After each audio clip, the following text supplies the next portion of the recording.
জুলাই সনদে আমাদের 166টা সুপারিশ রিফর্ম কমিশনের পক্ষ থেকে গ্রহণ করা হয়েছিল। ন্যাশনাল কনসেনসাস কমিশন সেগুলোকে যাচাই বাছাই করে 38টা রাজনৈতিক দলের কাছে তারা পাঠিয়েছে যে এই ব্যাপারে আপনি মতামত দেন। আমরা সব দল মতামত দিয়েছি। সেটাকে একটা ঐক্যমত্য করার জন্য যে জাতীয় ঐক্যমত্য কমিশন করা হয়েছে হেডেড বাই চিফ অ্যাডভাইজার, সেখানে কো চেয়ারম্যান আছেন ডক্টর প্রফেসর আলী রিয়াজ। ওনারা খুব চেষ্টা করছেন যে পলিটিক্যাল পার্টিগুলোর মধ্যে মেজর ইস্যুতে যে ডিফারেন্স ওপিনিয়ন আছে এটাকে আমরা একটু একমত করার চেষ্টা করি। ইতিমধ্যে কমিশনের এই চেষ্টার ফলে প্রায় আমরা 20টার মতো মেজর ইস্যুতে কিন্তু দলগুলোর মধ্যে একমত হয়ে গেছে। তার মধ্যে 7-8টা বিষয়ে একটা দল নোট অফ ডিসেন্ট দিয়েছে, 2-1টা দল দিয়েছে।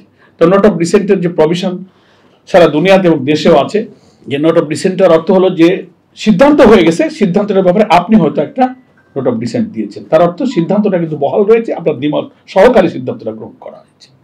তো ঐক্যমত্য কমিশন আমরা বলেছি যে এই ন্যাশনাল কনসেনসাস কমিশনের সব দলের মধ্যে আলোচনা করে যে বিষয়গুলোতে আমরা একমত হয়ে গেছি, সেখানে 6টা কমিশন প্রদান করা হয়েছে। 1 constitution, 1, 2 judiciary, 3 police administration, 4 anti corruption commission, 5 হচ্ছে আপনার সিভিল অ্যাডমিনিস্ট্রেশন, পাবলিক সার্ভিস, তারপরে হচ্ছে জনপ্রশাসন যেটাকে বলে, আর একটা হচ্ছে না ওটার ব্যাপারে এখনো কমিশনে আলোচনা হয়নি, আর সংবিধান, পুলিশ প্রশাসন, দুর্নীতি দমন কমিশন, বিচার ব্যবস্থা, হচ্ছে ইলেকটোরাল প্রসেস, নির্বাচন প্রক্রিয়া।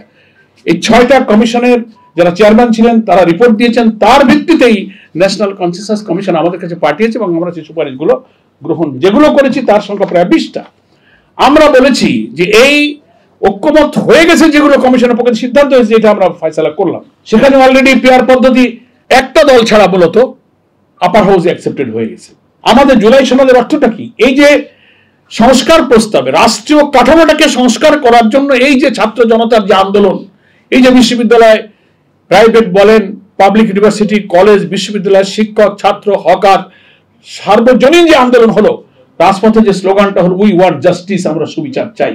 এই জাস্টিসের দাবি ছিল স্বাধীনতার 54 বছরে যে রাষ্ট্র কাঠামো বিদ্যমান ছিল, এই ফরম্যাটে যারাই শাসন ক্ষমতায় আসছে তারাই স্বৈরাচার হয়ে উঠছে। একবার ক্ষমতায় আসলে মনে করে যে আমি আজীবন ক্ষমতায় থাকবো, সে ভিন্ন মতকে সেখানে আলো করতে চায় না, দমন করে, তাদের উপর নির্যাতন করে, জেলে ঢুকায়, তাদেরকে বাতিল করে। আপনি চিন্তা করতে পারেন, দল নিষিদ্ধ করে দেবে, প্রতীক নিষিদ্ধ করে দেবে, ফাঁসি দিয়ে দেবে, শুধুমাত্র পলিটিক্যাল ব্যাড ইন্টেনশনে, যার ব্যাপারে কোনো অভিযোগের কোনো প্রমাণ নাই, সাক্ষ্য নাই, সাজানো মামলা, সাজানো সাক্ষী দিয়ে আদালত সাজিয়ে জুডিশিয়াল কিলিং করা হয়। এগুলো হচ্ছে ক্ষমতায় যাওয়ার কারণে তাদের আত্ম অহমিকা, দাম্ভিকতা, এমন এক বিদ্যমান রাষ্ট্র কাঠামো বানানো হচ্ছে, ক্ষমতায় গেলে সে মনে করে আমি মরা ছাড়া আমি এই ক্ষমতা ছাড়বো না। এজন্য আমরা প্রস্তাব দিচ্ছি সব দলকে যে বিদ্যমান রাষ্ট্র কাঠামো একেবারে চেঞ্জ করতে হবে। গ্রামের বাংলায় বলে না যে খোল নলছে পাল্টায় ফেলতে হবে। খোল নলছে বোঝেন তো? গ্রামের লোকেরা বোঝেন। পুরো সিস্টেমটা চেঞ্জ করতে বলেছি।